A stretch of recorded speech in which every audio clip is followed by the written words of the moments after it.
We just learned about dependency relationships and really just how to characterize and think about the independent and dependent variables. Let's take this a step further and look at, well, how do I graph independent and dependent variables? I'm just going to move over to the side here and just create a small little graph, and we'll move forward from there.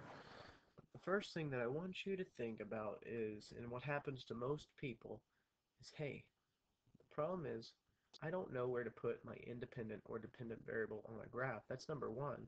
But number two, once I do that, once I know that where the independent and dependent variable go, how do I know which one to label the independent or the dependent variable? So in this situation, how did I know which one was the dependent and which one was the independent variable? Well, we got to think through all that, and I'll show you there in a second.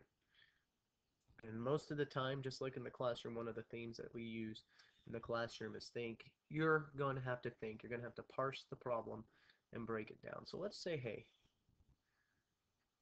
this is increasing this direction, and this arrow means this is increasing this direction.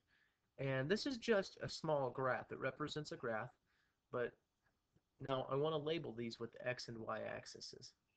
Think of it, I'm going to extend this in a different color for a second, just to say, think of this just as if it were a coordinate plane. So here is your x-axis running left to right, right to left. Another way to think of it is x left. And here's your y-axis. Your y-axis runs up and down, or down and up. Your y-axis, just you're starting to see the coordinate plane drawn up here.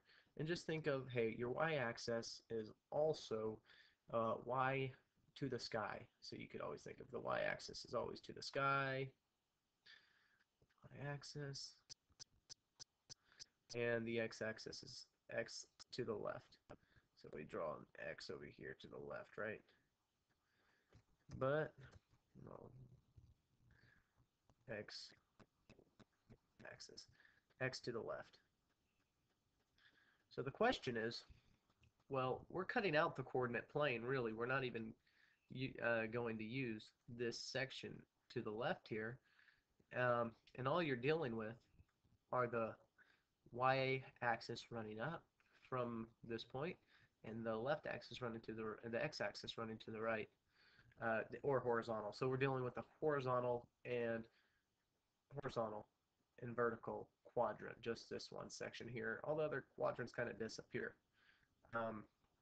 because we're just graphing, really. But this is, nothing really changes from this point. The horizontal is still going to be the x-axis, the vertical is still going to be the y-axis.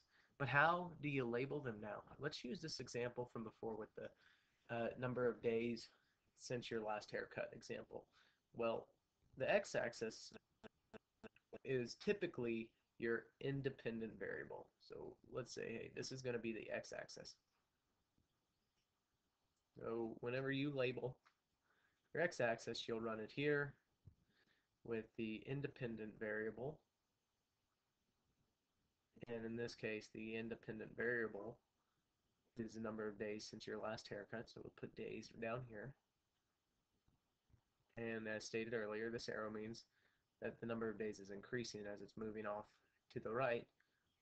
So that automatically means that the dependent variable is going to be your length of hair. So the y-axis, your dependent variable, is your length of hair. I'm going to call it hair length for now. And as you can see with the hair length,